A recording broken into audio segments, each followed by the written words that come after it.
jonë jashtë. Talentet rinore janë ato që ne na nderojnë në fakt jashtë. Për të shkuar për të prezentuar është një mast, është një rëndësi shumë e madhe që ne t'i financojmë. Dhe duhej bërë më para si gjë, por ja qysh po bëhet tani.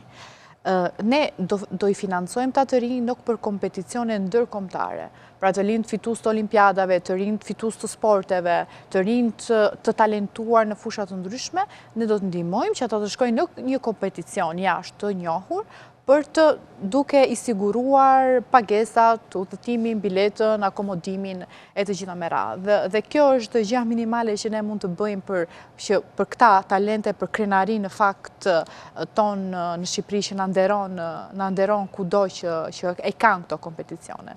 Kështu që unë jam shumë e lumtur dhe për këtë risinë e re, ne jemi duke konkluduar dhe kam përshtypjen se brënda muajt shkurt ne do t'i nisim, do t'i startojmë si grupet informale, po dhe talentet rinore dhe mendoj që gjitha këto kombinime që ne përmendën do të sjellin një lloj dinamizmi të ri për agjensinë, po dhe për rinin shqiptare.